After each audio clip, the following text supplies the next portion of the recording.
Clip number 566۔ اس clip میں آپ قرآن پاک کی سورہ یوسف کی آیت نمبر 37 سے لے کر 38 تک کی تلاوت، ترجمہ اور تفسیر قرآن صراط الجنان سماعت فرمائیں گے۔ بسم اللہ الرحمن الرحیم۔ اللہ کے نام سے شروع جو نہایت مہربان رحمت والا ہے۔ قال لا يأتيكما طعام ترزقانه إلا نبأتكما بتأويله قبل أن يأتيكما ذلكما مما علمني ربي إني تركت ملة قوم لا يؤمنون بالله وهم بالآخرة هم كافرون۔ ترجمہ، فرمایا تمہیں جو کھانا دیا جاتا ہے وہ تمہارے پاس نہیں آئے گا مگر یہ کہ اس کے آنے سے پہلے میں تمہیں اس خواب کی تعبیر بتا دوں گا۔ یہ ان علموں میں سے ہے جو مجھے میرے رب نے سکھایا ہے۔ بے شک میں نے ان لوگوں کے دین کو نہ مانا جو اللہ پر ایمان نہیں لاتے اور وہ آخرت کا انکار کرنے والے ہیں۔ قال، فرمایا، تفسیر صراط الجنان میں ہے۔ اس آیت کی تفسیر یہ ہے کہ حضرت یوسف علیہ السلام نے ان دونوں سے فرمایا، تمہیں جو کھانا دیا جاتا ہے اس کے تمہارے پاس آنے سے پہلے ہی میں تمہیں اس خواب کی تعبیر بتا دوں گا جو تم نے میرے سامنے بیان کیا ہے۔ دوسری تفسیر یہ ہے کہ تم نے خواب میں جو کھانا دیکھا اور اس کے بارے میں مجھے خبر دی ہے، میں حقیقت میں اس طرح ہونے سے پہلے ہی تمہیں اس کی تعبیر بتا دوں گا۔ تیسری تفسیر یہ ہے کہ تمہارے گھروں سے جو کھانا تمہارے لیے آتا ہے اس کے آنے سے پہلے ہی میں تمہیں اس کی مقدار، اس کا رنگ اور تمہارے پاس آنے سے پہلے اس کے آنے کا وقت اور یہ کہ تم نے کیا کھایا، کتنا کھایا اور کب کھایا بتا دوں گا۔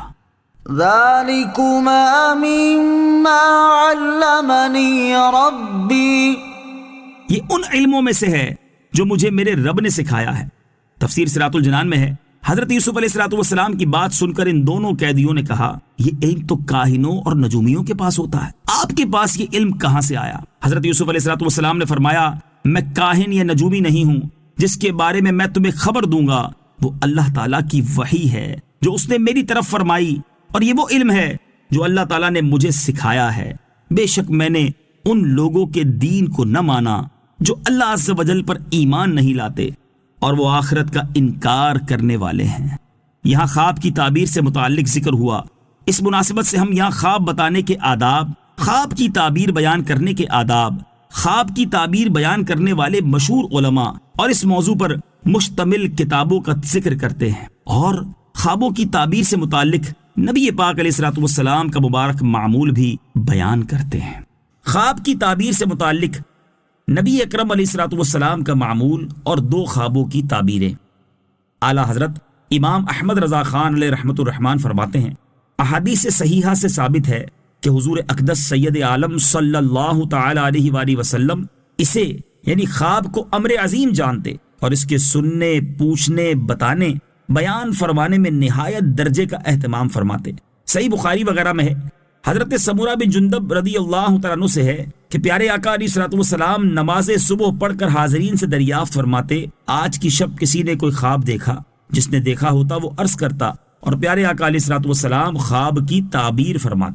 اسی سلسلے میں دو احادیث ملاحظہ ہوں۔ چنانچہ حضرت عبداللہ ابن عمر رضی اللہ تعالیٰ عنہما سے روایت ہے کہ نبی کریم صلی اللہ تعالیٰ علیہ وسلم نے ارشاد فرمایا، میں سویا ہوا تھا کہ میرے پاس دودھ کا پیالہ لایا گیا، میں نے اسے پیا یہاں تک کہ اس کی سیرابی میرے ناخنوں سے بھی نکلنے لگی، پھر میں نے اپنا بچا ہوا حضرت عمر رضی اللہ تعالیٰ عنہ کو دے دیا۔ صحابہ کرام نے عرض کی، یا رسول اللہ صلی اللہ تعالیٰ علیہ وسلم، آپ اس سے کیا مراد لیتے ہیں؟ ارشاد فرمایا، اس سے مراد علم ہے۔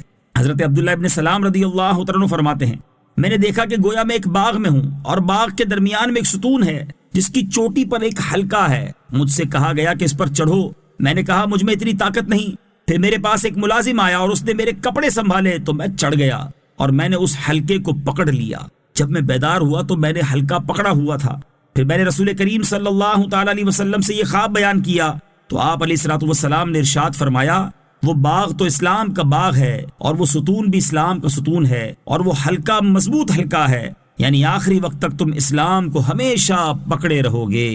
واتبعت ملة آبائي إبراهيم وإسحاق ويعقوب ما كان لنا أن نشرك بالله من شيء ذلك من فضل الله علينا وعلى الناس ولكن أكثر الناس لا يشكرون۔ ترجمہ، اور میں نے اپنے باپ دادا ابراہیم اور اسحاق اور یعقوب کے دین ہی کی پیروی کی۔ ہمارے لیے ہرگز جائز نہیں کہ ہم کسی چیز کو اللہ کا شریک ٹھہرائیں، یہ ہم پر اور لوگوں پر اللہ کا ایک فضل ہے، مگر اکثر لوگ شکر نہیں کرتے۔ واتبعت ملة آبائي، اور میں نے اپنے باپ دادا کا دین اختیار کیا۔ تفسیر صراط الجنان میں ہے، حضرت یوسف علیہ السلام نے اپنے معجزے کا اظہار فرمانے کے بعد یہ بھی ظاہر فرما دیا کہ آپ خاندان نبوت سے ہیں اور آپ کے آباء و اجداد انبیاء علیہ السلام ہیں جن کا بلند مرتبہ دنیا میں مشہور ہے۔ اس سے آپ علیہ السلام کا مقصد یہ تھا کہ سننے والے آپ کی دعوت قبول کریں اور آپ کی ہدایت مانیں، اور فرمایا کہ ہمارے لیے ہرگز جائز نہیں کہ ہم کسی چیز کو اللہ تبارک و تعالی کا شریک ٹھہرائیں، نیز توحید اختیار کرنا اور شرک سے بچنا ہم پر اور لوگوں پر اللہ تعالیٰ کا ایک فضل ہے، مگر اکثر لوگ ان نعمتوں پر شکر نہیں کرتے جو اللہ تعالیٰ نے انہیں عطا کی ہیں، اور ان کی ناشکری یہ ہے کہ وہ اللہ عز و جل کی عبادت بجا نہیں لاتے اور مخلوق پرستی کرتے ہیں۔